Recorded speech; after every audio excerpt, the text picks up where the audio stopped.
Vamos a darle gracias al Señor en esta mañana. Vamos a orar, vamos a encomendar este momento en el Señor. Yo te invito para que ores conmigo y vamos a invitar al Señor.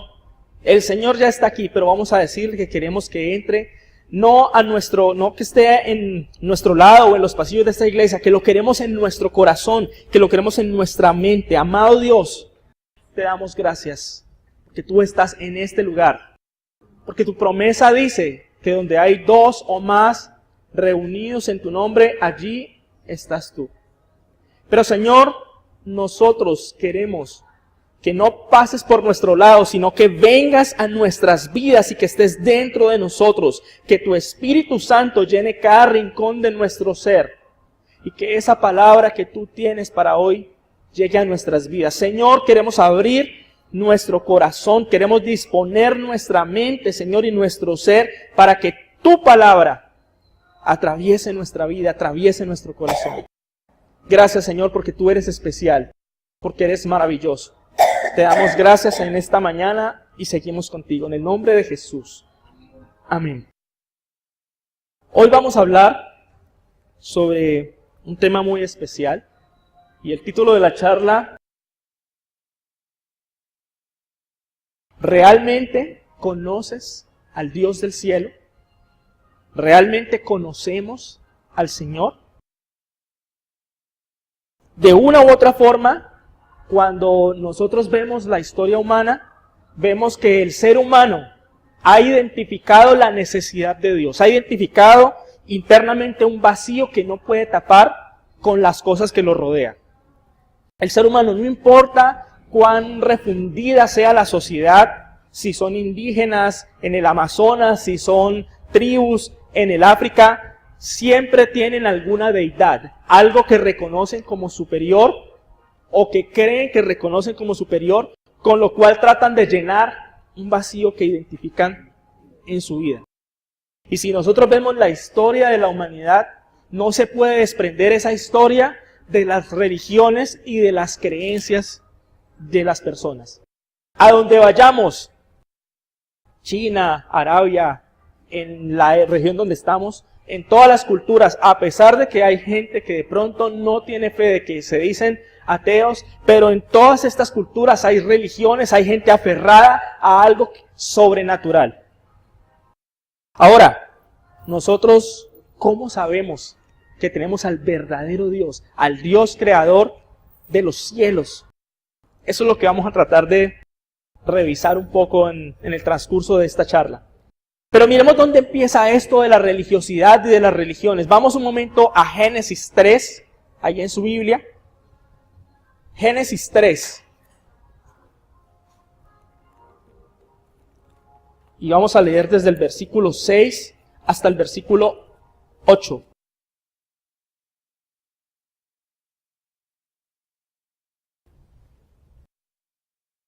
Génesis 3, desde el versículo 6 hasta el versículo 8. ¿Lo tenemos todos? Dice así la palabra de Dios: y vio la mujer que el árbol era bueno para comer, y que era agradable a los ojos, y el árbol codiciable para alcanzar la sabiduría.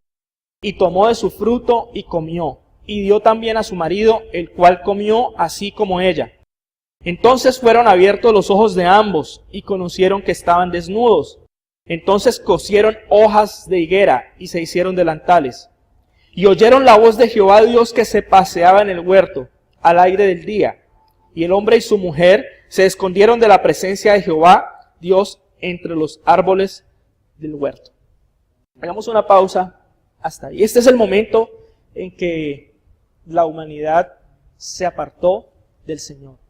Dios tenía un plan eterno y maravilloso para la humanidad, el cual era vivir en comunión como una familia entre nosotros como hijos, Dios como Padre. Pero puso una pequeña cláusula, una condición, que nos iba a hacer entender que no éramos dioses, éramos criaturas diseñados por Dios para alabarlo y para amarlo por el resto de la eternidad. Así que Él determinó y dijo: voy a enseñarles que a pesar de que tienen grandes privilegios, de que les he dado un mundo enorme, de que les he puesto autoridad sobre otros seres vivos, como otros animales, porque lo he puesto como administrador, voy a darle un recuerdo que le debe dejar en su mente de que Él es una criatura y que yo soy su Dios. Entonces le puso ahí en medio un arbolito y le dijo muy claramente, antes de, ojo, hay muchos frutos en la tierra donde los he puesto, pero de este árbol no lo pueden tocar, no lo pueden comer, no pueden tomarlo para ustedes, les está prohibido. Así que cuando pasa todo el evento que ya conocemos y que viene Eva y lo prueba y da a su marido, se produce la ruptura espiritual, que es la que deja ese vacío en el corazón, que es lo que al principio les decía, que todos los seres humanos, así no tengamos una relación con el Señor, identificamos que algo está faltando, porque fuimos diseñados para vivir eternamente con Dios, y cuando se rompe la comunión, queda el vacío internamente. Entonces, Adán y Eva también se dieron cuenta de que ahora ya las cosas no eran iguales, de que ahora quedaba algo faltando. Dice que se abrieron sus ojos. No quiere decir de que antes no podían ver, que eran cieguitos, porque justamente antes dice que vio el árbol y que vio que era codiciable para comer, que era deseable. O sea que cuando dice fueron abiertos sus ojos, es que se dieron cuenta del problema en el que se habían metido, se dieron cuenta de que ahora ya no contaban con los mismos privilegios, de que es como si estuviesen desnudos. ¿Y cuál fue la brillante idea que se les ocurrió para tratar de remediar el problema? Versículo 7. Entonces fueron abiertos los ojos de ambos y conocieron que estaban desnudos. Entonces cosieron hojas de higuera y se hicieron delantales. Dijeron, vemos un problema. O sea, estamos metidos en un lío, mejor dicho. Aquí va a llegar en cualquier momento el Señor y nos va a pillar como estamos. Así que vamos y cosamos hojas de higuera y coloquémonos delantales. Es una solución que salió de la mente de ellos. En ningún momento Dios les dijo, si algún día caes, entonces cose higueras, hojas de higuera, ni nada de eso. Salió de la mente de ellos. Esto que pasó aquí es la primera religión del ser humano. El primer acto de religiosidad. ¿Qué es la religión? No es otra cosa que intentar acercarme a Dios, intentar remediar el problema que hay del pecado a mi manera, a la manera del ser humano. Ellos dijeron, nos ponemos estas hojas y no pasó aquí nada. Pero estaban bien equivocados. Y miren en el 8, que definitivamente el remedio no les sirvió. Dice, y oyeron la voz de Jehová Dios que se paseaba en el huerto al aire del día. Y el hombre y su mujer se escondieron de la presencia de Jehová Dios entre los árboles del huerto. Miren el error tan grande. Tú y yo hoy como cristianos sabemos que lo que más puede sanar nuestras vidas, lo mejor que te puede pasar a ti y a mí es estar en la presencia del Señor. Es la presencia de Dios. Cuando oramos, clamamos, Señor, quiero tu presencia. Es la presencia de Dios la que puede restaurar si hay algún problema, si hemos fallado. Es la presencia de Dios. ¿Pero qué hicieron ellos? Se escondieron de la presencia de Dios. Nosotros anhelamos hoy día la presencia de Dios. ¿Y ellos qué hicieron? Se escondieron de la presencia de Dios. Eso es lo que hace la religión. Te esconde de la presencia de Dios. Te esconde de la presencia de Dios. Y un dato más, en el mismo 8, dice, y se escondieron de la presencia de Jehová entre los árboles del huerto. Las actitudes religiosas del ser humano quieren o pretenden tomar por tonto a Dios. Es decir, Él es el Dios creador del universo, creó los confines del universo, la luna, el sol, la tierra y los árboles. ¿Será que ellos se podían esconder de un Dios omnipotente, omnipresente, omnisciente en medio de los árboles? Como estar escondiéndome de otro semejante, de algún animal que, ya viene el oso, entonces me escondo detrás de este árbol. La religión toma o intenta tomar por tonto a Dios.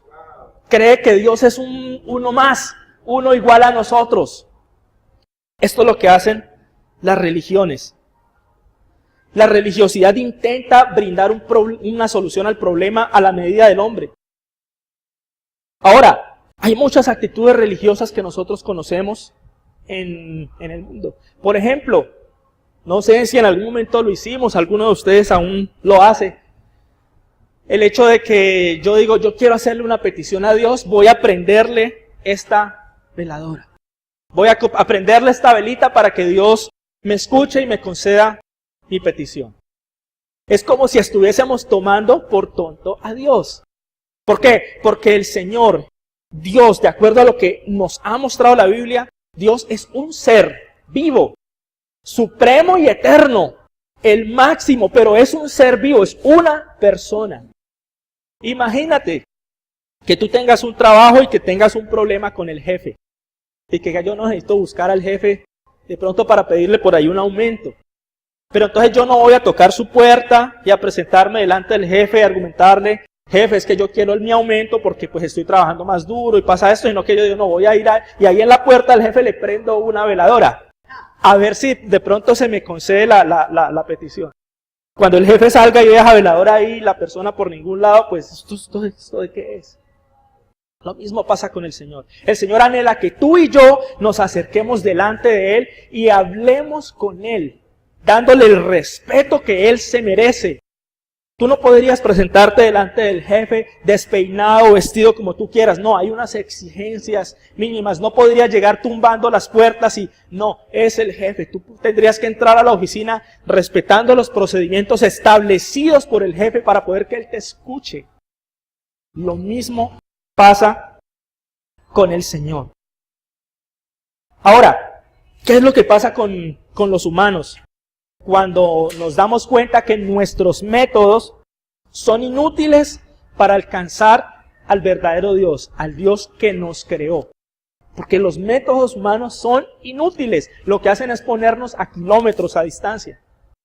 Pero ¿qué es lo que sigue? ¿Cuál es el paso siguiente? Cuando con mi religiosidad estoy intentando buscar a Dios, termino inventando mi propio Dios. Terminamos inventándonos nuestros propios dioses. ¿Les suena familiar la frase de personas que de pronto no lo conocen que dicen, yo tengo mi propio Dios? O sea, ese propio Dios que tiene es un Dios chévere, es un Dios que se adapta a mi estilo de vida, es un Dios que de pronto yo tengo el control sobre él. Cuando tengo una necesidad, lo mando para que conceda mi deseo y mi petición. El verdadero Dios es un Dios que me pide que yo adapte mi vida a Él, no que Él se adapte a mi estilo de vida. Yo no puedo pretender que el Dios del universo haga lo que yo le estoy pidiendo. Si Dios es el Padre y nosotros somos los hijos, ¿cómo debemos actuar? ¿Como nosotros que somos los hijos decimos o como Él que es el Padre dice? Definitivamente como Él que es el Padre dice. Y esta actitud de inventar dioses para tratar de compensar un poquito el vacío no es nueva, no solamente es de nuestra generación. Toda la vida, la historia de la humanidad está plagada de esto, de religiosidad, porque desde el momento, del instante, del segundo número 1 en que nos apartamos de Dios, empezamos a intentar hacer las cosas a nuestra forma. Así que desde ahí para allá empezaron a aparecer todas las actitudes religiosas. Y cuando el hombre se dio cuenta de que no podía alcanzar a Dios con esas religiones, pues inventó sus propios dioses. Por eso es que hoy nuestro mundo está saturado de religiones y de dioses falsos, de dioses paganos. Dioses que se adaptaban a las necesidades de un pueblo o de otro. Por esa razón, nosotros no podemos llevar al mismo nivel de los dioses del mundo a nuestro Dios. Yo tenía una inquietud, en algún momento estuve estudiando el Islam, los musulmanes. Estudiándolo no para convertirme al Islam, sino para aprender a ver esta gente en qué pensaba. Y yo en algún momento oí por ahí que ellos dicen que el Dios de ellos, ya que es un Dios monoteísta, pues es el mismo Dios monoteísta de los judíos y de los cristianos. Y cuando yo empecé a profundizar en el tema, me di cuenta de que Alá era un dios pagano que ellos sacaron de un elemento o de una caja que se llamaba la Kaaba. Y la Kaaba para los árabes era algo así como el Olimpo de los griegos. El Olimpo era donde se concentraban los diferentes dioses. Y ese nombre de esa deidad, Alá, era uno más de cientos de esos dioses. Y por una época llegó un autoproclamado profeta que se llamaba Mohammed, Mahoma, y dijo, no, aquí el verdadero Dios, que es el mismo, fue él el que dijo, el que es el mismo de Abraham, de Isaac y de Jacob, se va a llamar Alá. Entonces, hoy por hoy dicen, no, lo que pasa es que en la traducción idiomática de árabe a otro idioma, español, Alá significa Dios, por lo tanto, cuando ellos dicen que alaban a Dios, pues están alabando al Dios eterno. Y estudiando un poco, me daba cuenta de que el Dios que describe el libro sagrado de ellos, es decir, el Corán, es un Dios completamente diferente al Dios que hemos conocido en la Biblia. El nuestro es un Dios que no cambia y que mantiene sus preceptos y sus conceptos de manera eterna. Lo que dijo en el Antiguo Testamento es coherente con lo que dijo en el Nuevo y no se contradice de aquí a allá. Pero este que dijo, no, yo envié unos profetas y dice que Jesús fue uno de esos profetas que envió y dio un mensaje, pero ahora ese mensaje ya no es, ahora es este otro que está en el Corán. El Dios que ellos plantean es un Dios que cambia, que cambió su mensaje a la humanidad. Y así sucesivamente no es la intención de esta charla, podemos quedarnos haciendo un paralelo entre el Dios que ellos plantean y el nuestro y nos damos cuenta que es una deidad inventada. Es un Dios que no existe. Y yo le decía al Señor viendo algunos videos de ellos porque se ve como tan convincente esa adoración que ellos hacen y se arrodillan y se postran en el suelo y no son más que ritos paganos. Son ritos. Entonces yo le decía al Señor, tú no recibes una adoración de esa, pues ya que le llaman a Dios. Y el Señor me mostraba lo siguiente. Primero que todo, Salmo 95:6. Alguien que lea el Salmo 95:6.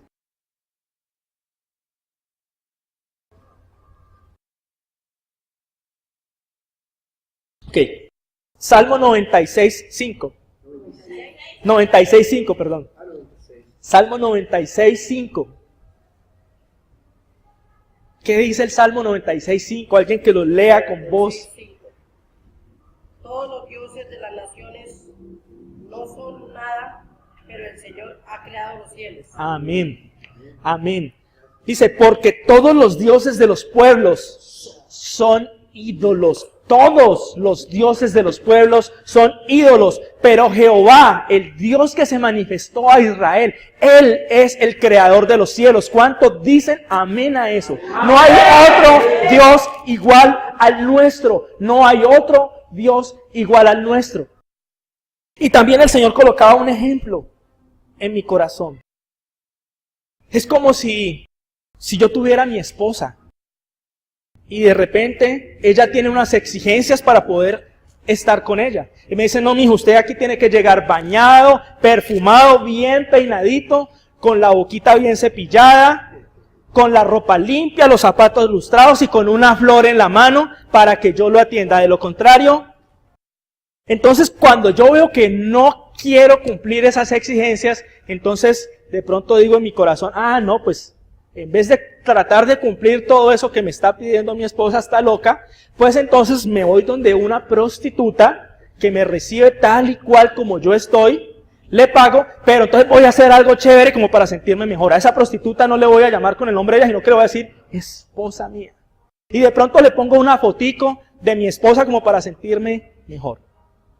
Si yo hago eso y después me presento delante de mi esposa, ¿será que yo le puedo decir, amada esposa, estuve con otra mujer, con una prostituta, pero aquí no hubo infidelidad porque yo a ella le dije, esposita linda? ¿Será que mi esposa me acepta eso? Lo mismo pasa con el Señor. Lo mismo pasa con el Señor. Cuando Israel buscaba a otros dioses, el Señor dice, mi pueblo se ha prostituido porque se fueron a buscar a otro, no al Dios verdadero, porque no querían someter sus vidas al Dios vivo, sino que querían un Dios chévere, un Dios que se adaptara a ellos. Esto es lo que hace la religión. Coger a un Dios y adaptarlo al pensamiento humano. Ahora, muy chévere, muy fácil identificar la religiosidad de aquellos que no conocen al Señor. Muy fácil cuando vemos que le ponen un velón a una estatua y ya sabemos que esa persona no conoce al Señor, porque no sabe que el Señor lo que anhela es otra cosa, que rinda su vida delante de Él. Pero qué tan fácil es identificar la religiosidad en nosotros, los que estamos aquí en este lugar. Vamos a profundizar un poco más para darnos cuenta que a veces los hijos de Dios también nos volvemos religiosos. A veces también queremos mezclar nuestros conceptos con las cosas de Él. Y un caso que está en la Biblia está unas páginas más adelante de donde estábamos. Éxodo 32. Vamos por favor a Éxodo 32.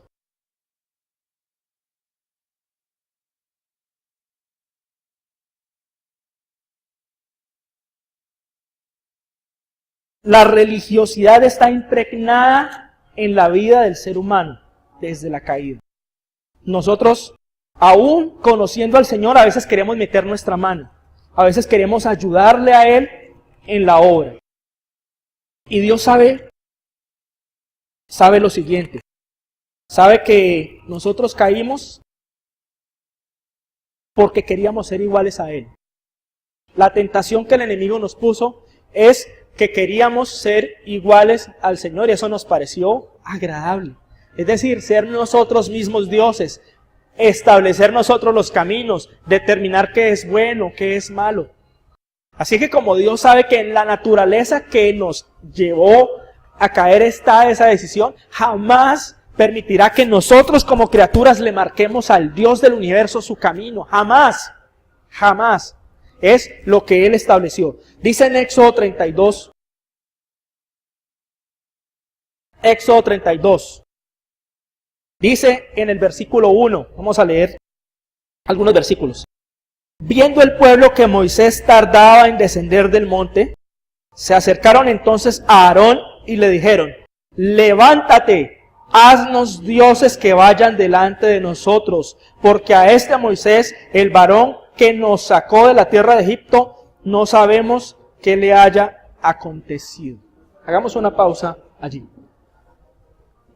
En esta etapa del pueblo de Israel, ya Dios se había manifestado a ellos. El verdadero Dios ya les había hablado desde Abraham, de Isaac, de Jacob. Ya como pueblo a través de Moisés, ya había hecho una cantidad de milagros, ya los había sacado, ya ellos, esta gente que está hablando aquí, ya eran testigos del poder inmenso de Dios, ya sabían quién era el Señor. El Dios que fue capaz de dividir el mar para que ellos pasaran, que fue capaz de colocar una columna de fuego para que sus enemigos, la potencia del mundo en ese entonces, no los tocara. Ellos conocían o ya habían visto al verdadero Dios. Pero Moisés tenía que ir a reunirse a un monte. ¿Cómo se llamaba el monte, señor Hernán? Que usted se lo caminó hasta por allá arriba.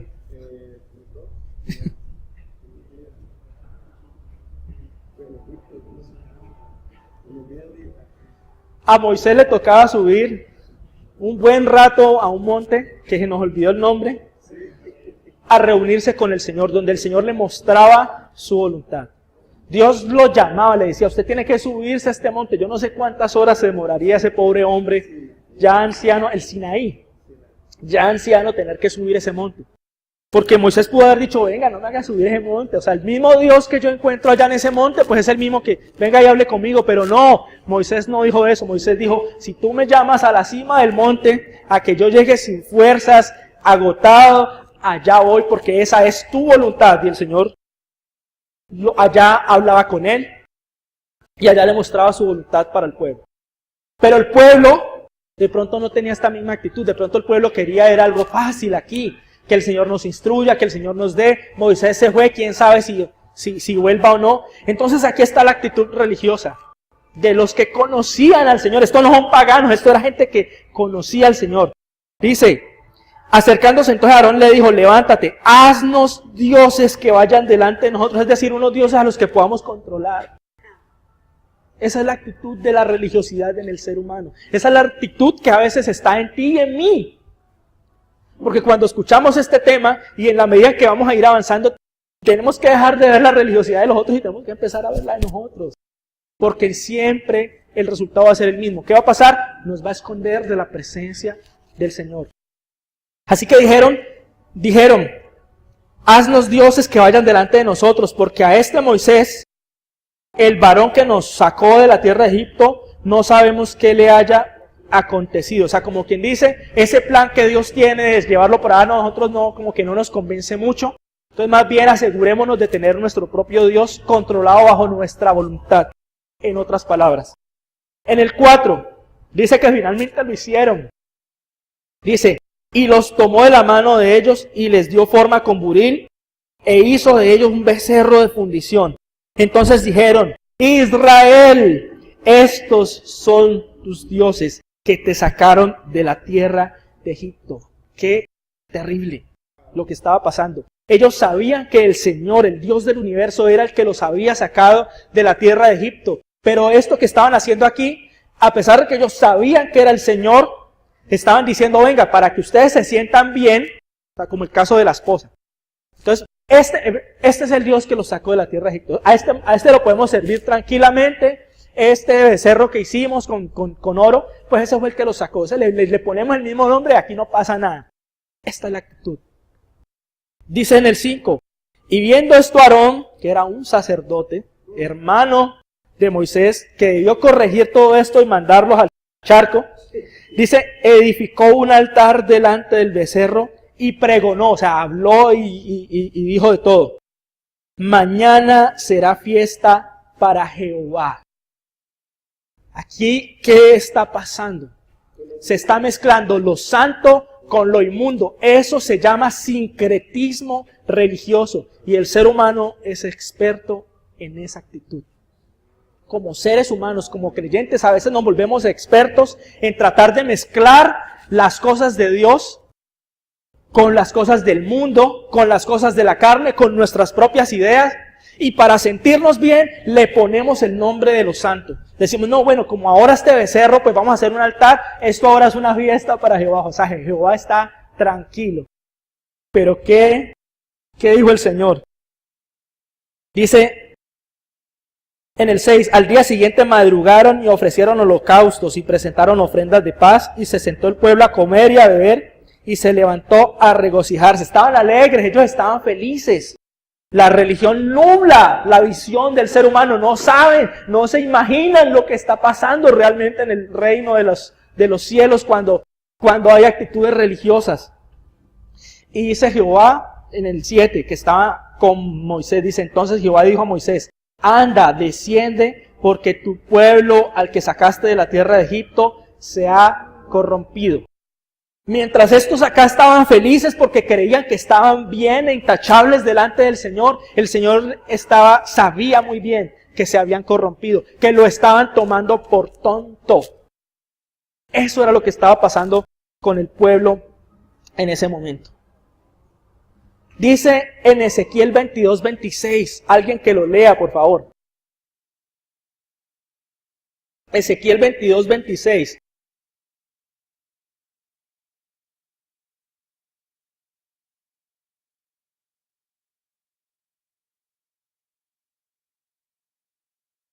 Sus sacerdotes violaron mi ley y contaminaron mi santuario.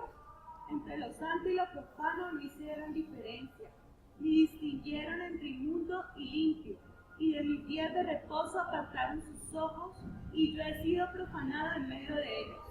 Amén, así es. Mire lo que dice el Señor aquí.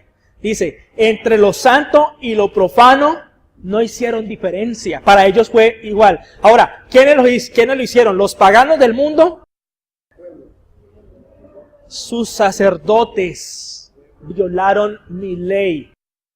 Recuerda que la palabra sacerdote tiene connotación de mediador. Es decir, nosotros como sacerdotes somos los que nos presentamos delante del Señor para hacer no solamente nuestras peticiones, sino para presentar las peticiones del pueblo, por así decirlo. Esa era la función de los sacerdotes.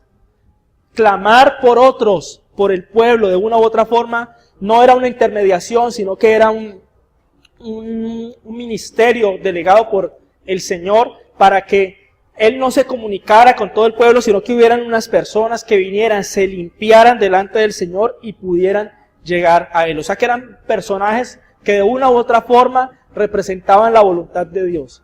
Pero estos personajes no estaban haciendo la diferencia entre lo santo y lo profano. Estaban dejando que la contaminación llegara y que lo mezclado de Dios con lo mezclado de los hombres pasara y no pasaba nada. Y creían que todo estaba bien y resulta que el Señor estaba ofendido con la actitud. Y dice, yo he sido profanado en medio de ellos. ¿Qué significa la palabra profanar? La palabra profanar significa no respetar lo sagrado. Es decir, cuando hablamos de irrespeto o de irrespetar a otra persona, de pronto estamos pasando por encima de esa persona en ciertas cosas. Pero el tema de profanar tiene una connotación mucho, mucho más grave y más profunda. Porque se trata de que yo no estoy respetando al Rey del universo. Yo no estoy respetando a Dios como Él es, sino que estoy dándole lo que yo quiera. Esa es la profanación. Es decir, con este pasaje que dice Dios, que Dios considera una falta de respeto muy, muy grave cuando nosotros intentamos meter nuestra religiosidad a las cosas del Señor. Para Él eso es supremamente grave. Tú y yo tenemos que cuidarnos a diario de no contaminar su santo mensaje con nuestras ideas. Porque el resultado siempre es el mismo. Dios se sentirá profanado y respetado por nosotros. Así que tenemos que cuidarnos. Es tan grave ello que aún Pablo en Gálatas 1:8 dice, mas si aún nosotros o un ángel del cielo os anunciare otro evangelio diferente a este que hemos anunciado, sea anatema, sea maldito. El Señor de una u otra forma está queriendo cuidar su mensaje para que tú y yo no lo contaminemos. En nuestro medio cristiano de hoy vemos muchos otros evangelios que le llaman cristianos, pero que no son cristianos. No son más que sincretismo religioso. Muchos evangelios han querido hacer una ensalada con el Señor. Han querido tomar lo que me gusta de Dios, saco lo que no me gusta por allá lejos y lo aderezo con algunas ideas y conceptos humanos. Hay un evangelio que yo sé que ustedes no lo practican, pero que es muy famoso, que es el famoso evangelio de la prosperidad.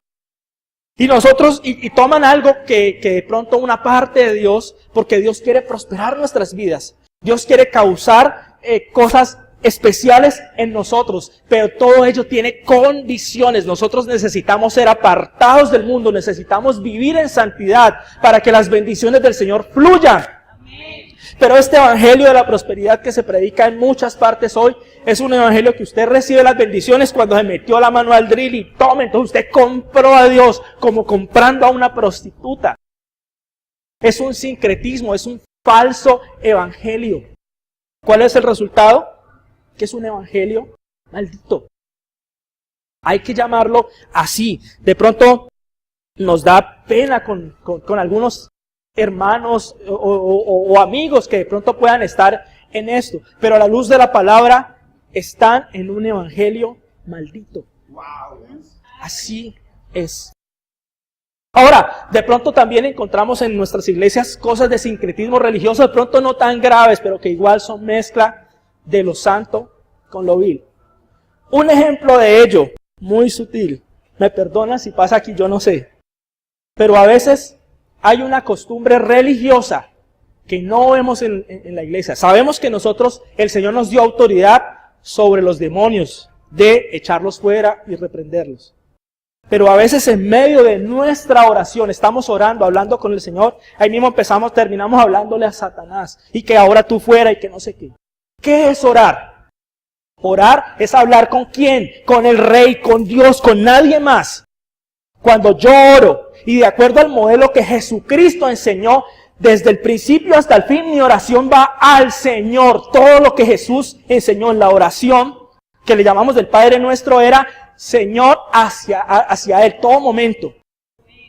Todo momento. Pero a veces nosotros, de pronto descuidadamente, sin mala intención, ¿qué podemos hacer? Imagínense que a ustedes el señor presidente Obama les concediera una cita. Entonces, ustedes tienen el privilegio de pronto de ir y hablar con él y presentarse y que les dio una audiencia para charlar. ¿Cómo están las cosas por allá en Colombia? No sé. Ese momento especial, tú mostrarías el respeto por esa comunicación, que es una comunicación importante para usted, que es un privilegio estar ahí ante una persona importante, pues usted apagaría su celular, ¿cierto? Pero ¿qué pasaría si en ese momento usted le sonó una llamada y usted, señor Obama, un momentico, venga, yo contesto esta llamada y me pongo acá a hablar? Eso sería como un irrespeto, ¿cierto? Pues muchas veces hacemos eso con el Señor. Y de pronto estamos en su presencia y tenemos el privilegio de que el Dios del universo, el Dios del cielo, ha inclinado su oído para escuchar nuestra oración. Y a ver, hijo, ¿qué tienes para decirme? Y nosotros, sí, Señor, pero espérate un momentico. Satanás, en este momento te reprendo y no sé qué. No, es el momento. Tú y yo tenemos autoridad para hollar demonios, la palabra lo dice, pero no en el momento de la oración, porque mi oración es para Cristo, para el Señor. Es un momento de comunicación especial en que yo hablo con Él, no con nadie más, no le meto la cuchara a nadie más. No puedo decirle, Señor, espérate, yo interrumpo este momento porque es que tengo que venir a reprender al diablo, porque es que necesito este lugar limpio. Y el Señor dice, pero si mi palabra dice que donde está el Espíritu de Dios, ahí hay libertad. No, Dios, yo tengo que meter mi mano para yo sentir que este sitio de verdad está limpio o que esta persona está limpia. Yo tengo que actuar. Yo no me conformo con lo que dice tu palabra cuando dice que levántese Dios y sean esparcidos sus enemigos. Inclusive, conocemos una alabanza que cita este pasaje. Y está alabando al Señor y en medio de una alabanza empieza espíritu de yo no sé qué y espíritu de esto. Eso es una alabanza para Dios. Mi alabanza para Dios es, Señor, aquí estoy. No soy digno de tu presencia. Te necesito más de ti. Mi voz hacia el Señor. No puedo desviarme a decir, Satanás, ¿dónde estás? Actos religiosos que se meten dentro de la iglesia. No sé si han escuchado otras actitudes. Es que de pronto alguien dice, uy, mijo, por ejemplo, usted se va a ir en moto. Oiga, póngale cuidado a la vía que de pronto va y se cae por ahí, se accidenta. Se cancelan esas palabras, que no sé qué. Yo he leído la Biblia y en ninguna parte, ningún discípulo, profeta o seguidor del Señor apóstol canceló absolutamente nada. No canceló absolutamente nada. Así como ninguno de ellos en su oración se pusieron a pelear con el diablo, sino que lo hicieron en momentos, iban andando por ahí, cuando lo tenían que hacer lo hacían, pero no en su momento de oración. Así ninguno de ellos canceló absolutamente nada. Y a veces viene, digamos que aquí está también el sincretismo. No, es que lo que pasa es que Proverbios 6 dice que si tú puedes quedar atado con los dichos de tu boca. Vamos a leerlo un momento. Proverbios 6.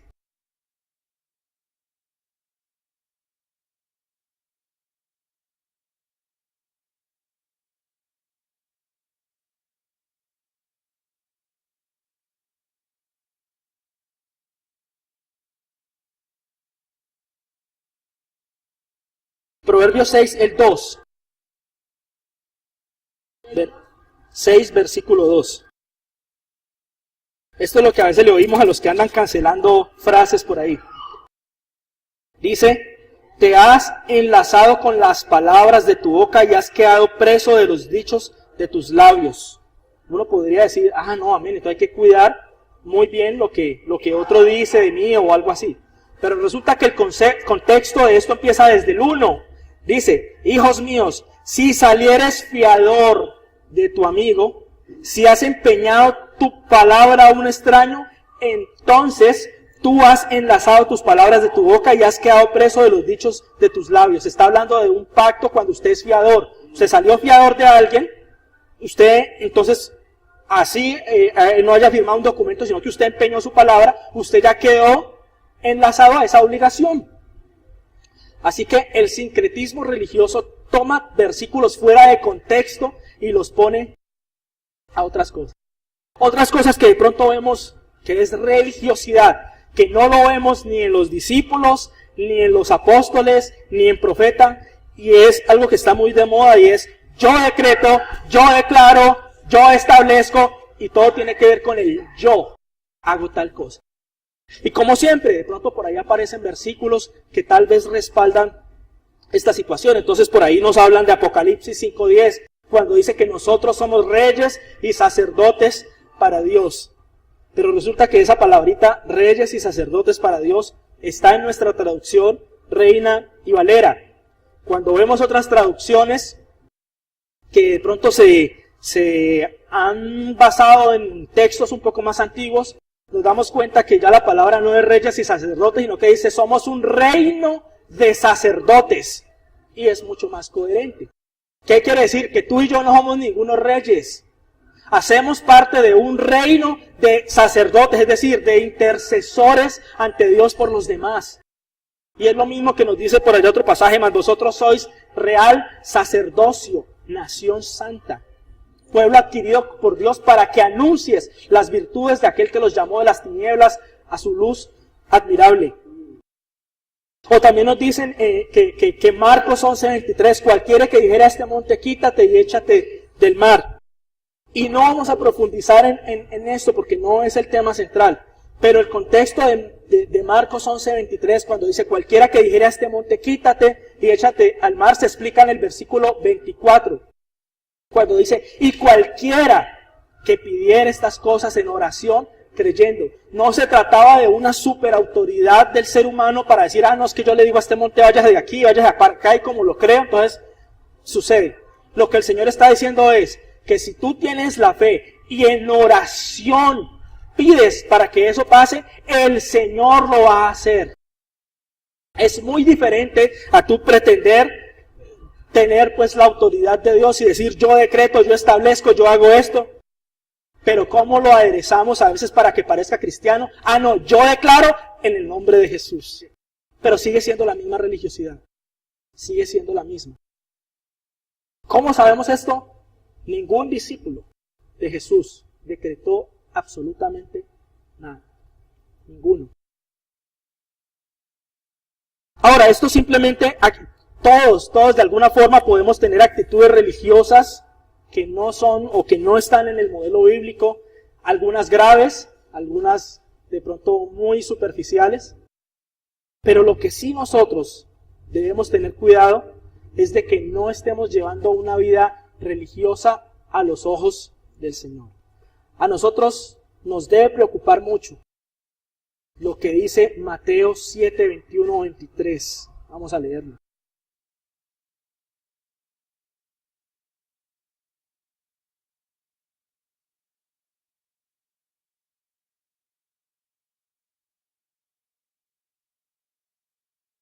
Mateo 7, del 21 al 23. Miren lo que dice la palabra aquí. Dice, no todo el que me dice Señor, Señor, entrará en el reino de los cielos, sino el que hace la voluntad de mi Padre que está en los cielos. Y esta parte es tremenda. Dice, muchos me dirán en aquel día, Señor, Señor, ¿no profetizamos en tu nombre? Y en tu nombre echamos fuera demonios, y en tu nombre hicimos muchos milagros. Y entonces les declararé, nunca os conocí, apartaos de mí, hacedores de maldad. A mí me conmueve y remueve todo mi interior el pasaje 22, porque dice, muchos me dirán en aquel día, Señor, Señor, ¿no profetizamos en tu nombre? Y en tu nombre echamos fuera demonios, y en tu nombre hicimos muchos milagros. Si los tiempos que estamos viviendo son los tiempos finales, que creemos que así es, esta frasecita de aquí o este reclamo, por así decirlo, que un creyente le está haciendo al Señor, pues muy difícilmente va a salir de la boca de un católico o de un testigo de Jehová. Se parece más bien a un cristiano protestante, diciendo, Señor, pero es que en tu nombre echamos fuera demonios, en tu nombre hicimos esto, hicimos aquello. Porque de una u otra forma, la iglesia a la cual pertenecemos, la iglesia protestante, ha querido retomar el modelo de la iglesia original, donde esto era lo normal, donde esto era lo que parecía genuino. Es decir, en una iglesia, con el poder y la unción del Espíritu Santo, habían libertad espiritual, se podía reprender demonios, habían sanidades, habían una cantidad de cosas. Entonces, de una u otra forma, ellos están diciendo, pero es que parecíamos genuinos. Y note lo del 22, otra cosa. Dice, Señor, no profetiza. Esta gente se quedó sorprendida, o sea, como que ellos no sabían, ellos pensaban que iban derechito para las bodas del Cordero, cuando no, Señor, usted acá no puede entrar. Pero ¿cómo? ¿Cómo así? Si yo hacía esto, yo hacía lo otro. Entonces, yo le digo al Señor y le he pedido en oración, Señor, yo me quiero sorprender aquí, no allá. Ayúdame, que si yo no estoy en tu camino, si yo no estoy en la fila que corresponde, sino que de pronto estoy en mi propia religiosidad, yo quiero darme cuenta aquí cuando todavía puedo corregir. Allá no habrá forma de corregir absolutamente nada. No hay forma. Lo que pasó, pasó. Y aquí el versículo 23 hay algo muy clave. Dice, entonces les declararé, nunca os conocí, apartados de mí, hacedores de maldad. La palabra aquí que Jesús usa, conocí, es la palabra ginoxo del griego, que significa no conocer en profundidad. Cuando nosotros decimos, usted conoce a Julano de tal, sí, de pronto yo lo conozco, yo lo he visto, sé cómo se llama y todo esto. A ese conocimiento no se refiere, porque Jesús nos conoce a todos, absolutamente a todos. Pero aquí lo que está diciendo es el nivel de conocimiento que dice, nunca los conocí, es el nivel de conocimiento que solamente se da en la intimidad. O sea, ¿qué les está diciendo el Señor? Apártense de mí porque nunca hubo intimidad entre ustedes y yo. Jamás hubo intimidad, jamás ustedes se acercaron a mí como se tenían que acercar. Porque ustedes lo que hicieron fue que cuando no llené sus expectativas, entonces se inventaron su propio Dios y le pusieron Cristo, y entonces ustedes pensaban que me estaban adorando a mí, pero no era yo, porque ustedes eran unos hacedores de maldad. Para ir terminando, por acá en Primera de Juan 1, nos dice quiénes son los que verdaderamente conocen en intimidad al Señor.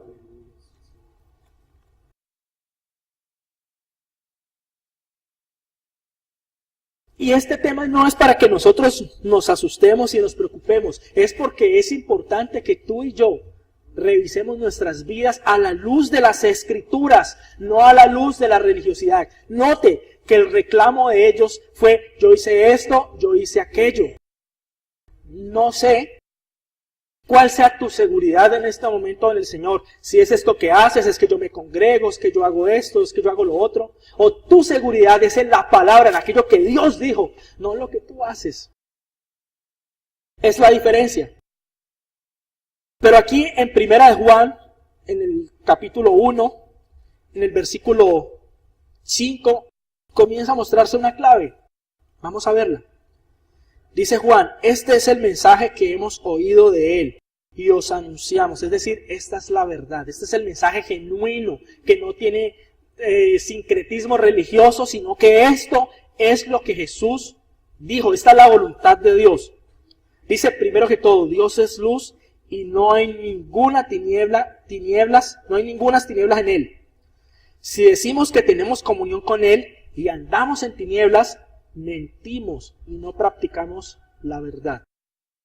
Pero si andamos en luz como él es luz, tenemos comunión unos con otros y la sangre de Jesucristo, su Hijo, nos limpia de todo pecado. Pero ojo, solo en esta dimensión.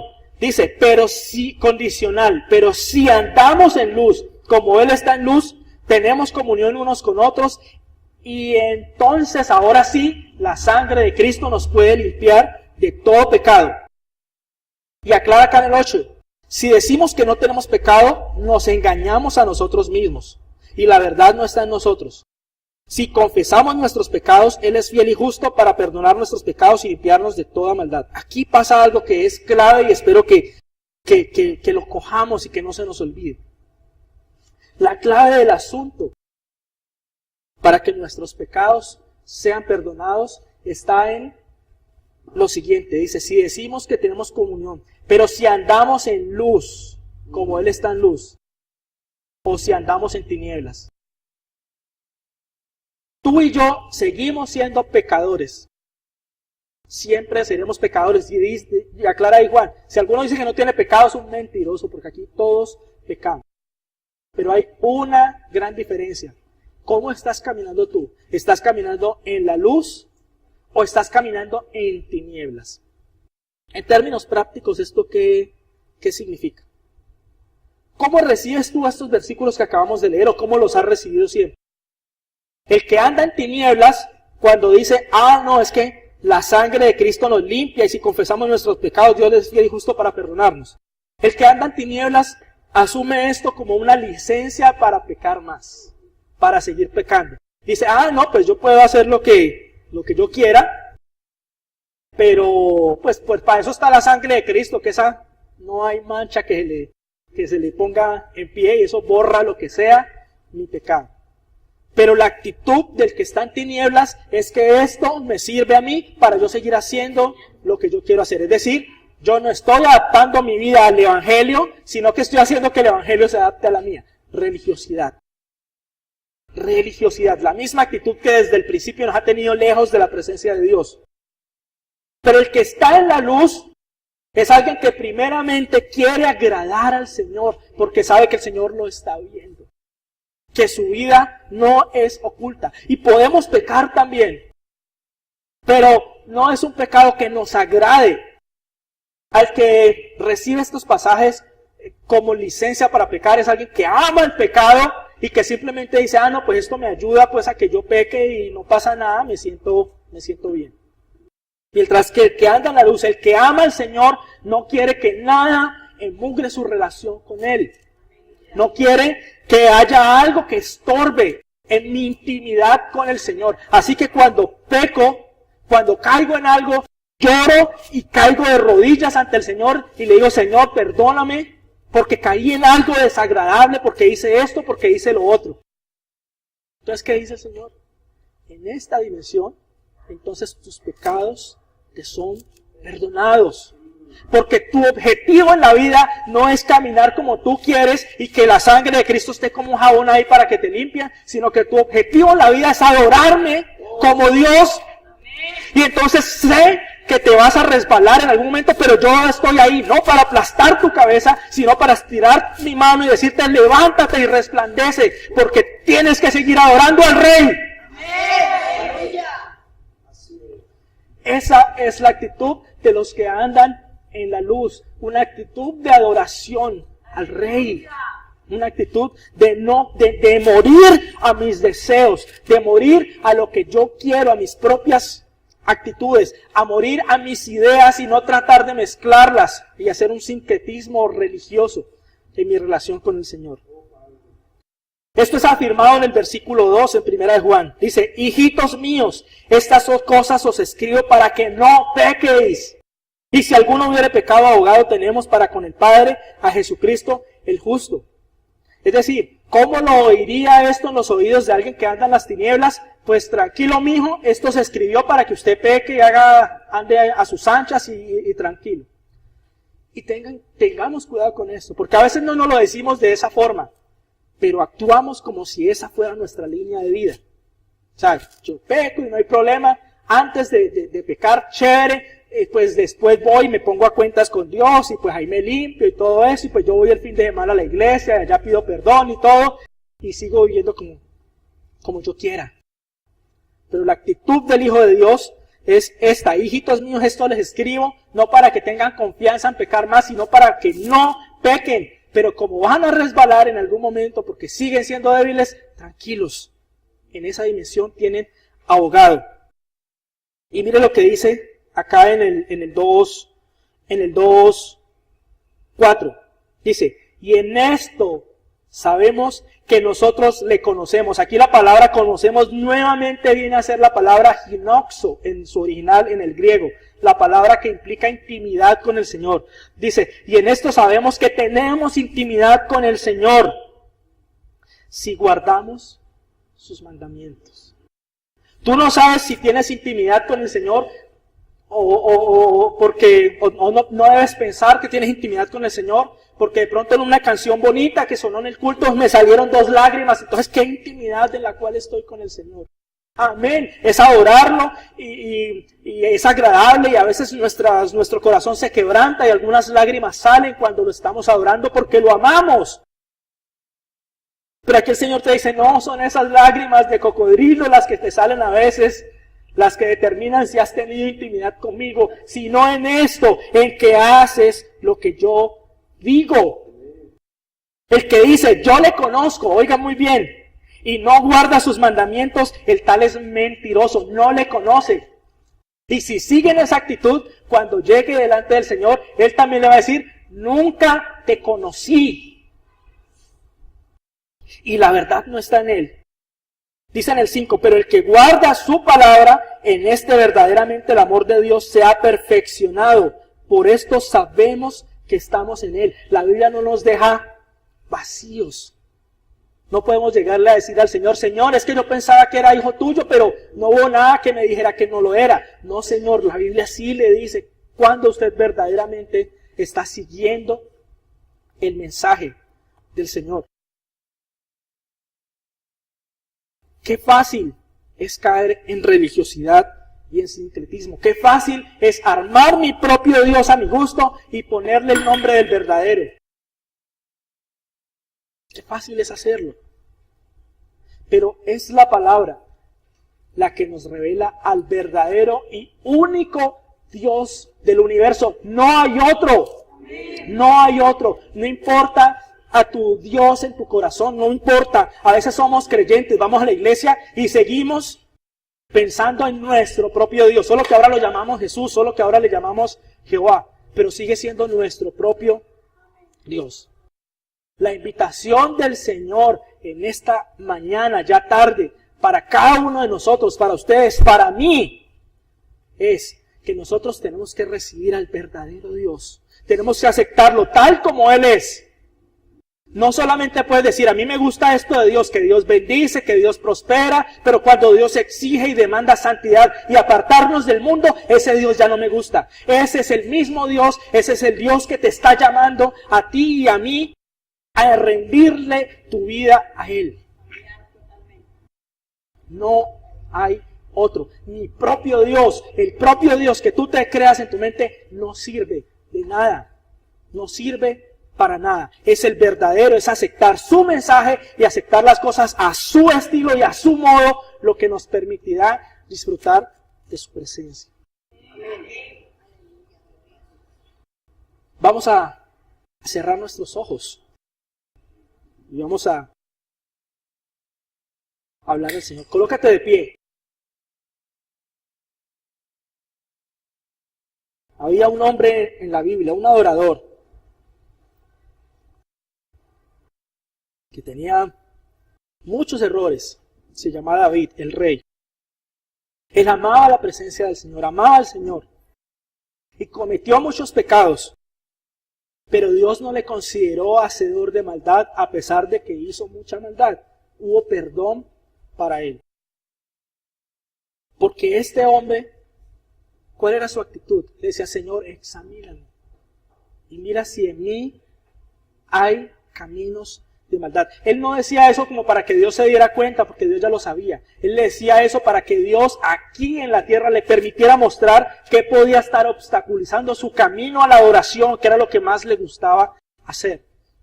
Y cuando se torció, Dios no lo dejó caer, le mandó profeta para que se arrepintiera y para que supiera que había hecho cosas desagradables al Señor y se pudo arrepentir aquí de ellos, y el Señor le limpió. Y determinó al final de su vida que David era un hombre conforme al corazón de Dios. Vamos a tener en esta hora esa misma actitud que tuvo David. Y vamos a decirle, Señor, examíname. Y dime si en mí hay caminos de maldad. Señor, Yo hasta ahora me he considerado hijo tuyo, creyente, cristiano. Pero a la luz de la palabra de hoy, no sé si en mi vida ha habido un sincretismo religioso que tú detestes, que sea desagradable para ti. Por eso, Señor, en esta hora clamamos a ti. Clamamos a ti, clamamos a que tu palabra dice que tú quieres que todos procedamos al arrepentimiento. Todos. Tú quieres que todos procedamos al arrepentimiento. Por eso en esta hora nos presentamos delante de ti, Señor, para que tú muestres lo que hay dentro de nuestra vida, las cosas que están torcidas. Señor, tal vez hemos creído en un cristianismo al servicio de nosotros, cuando es al revés. Nosotros somos los siervos, tú eres el Rey. Amén. Señor, cambia en nuestro corazón y en nuestra mente lo que está torcido, lo que está conforme en nuestro pensamiento y no según Cristo. Porque no son nuestros rudimentos los que nos llevan a ti, sino que es tu palabra, eres tú. Tú dijiste, yo soy el camino y la verdad y la vida, y nadie viene al Padre sino a través de mí. Eres tú, Señor, todo tiene que ver contigo, Señor Jesús. No hay otro nombre dado a los hombres. Tú dices, no todo el que me llama Señor, Señor, entrará en el reino de los cielos. No todo el que usa en vano el nombre de Jesús, el nombre de el Salvador, entrará al reino de los cielos, sino el que hace la voluntad del Padre. Señor, sabemos que es difícil, que tu palabra dice, el justo con dificultad se salva. Que estrecho es el camino que lleva a la salvación y el camino ancho es un camino que todos van por él, el camino que lleva a la perdición. Señor, yo quiero caminar el camino estrecho. Señor, tal vez he estado en mi comodidad pensando que tú eras un control remoto para cumplir mis deseos. Perdóname, Señor. Perdóname si no te he respetado como Dios, si he profanado tu nombre. Perdóname, Señor. Perdóname, Señor. Perdóname, Señor, si hasta ahora en mi vida yo he caminado todo el tiempo en tinieblas. A partir de este momento, Señor, quiero salir a la luz donde estás tú, Señor, y caminar en la luz. No quiero más tinieblas en mi vida, Señor. Porque yo quiero adorarte eternamente, Señor, para siempre. Quiero rendir mi corazón a ti. No me quiero perder la adoración celestial por nada del mundo, Señor. Y quiero empezar desde ya a adorarte, Señor. Tu palabra dice que solamente los adoradores que le adoran en espíritu y en verdad podrán adorarte, Señor. Gracias, amado Dios. Porque tú eres maravilloso, porque para esto fue dada la palabra, para corregir las sendas del ser humano, para que corrijamos nuestras vidas. Para eso es tu palabra, Señor. Porque tú no viniste para humillarnos y aplastarnos, has venido para levantar nuestras vidas. Y nosotros queremos rendirnos delante de ti, porque el que se humilla será exaltado, Señor. Gracias, amado Rey. Sigue con nosotros.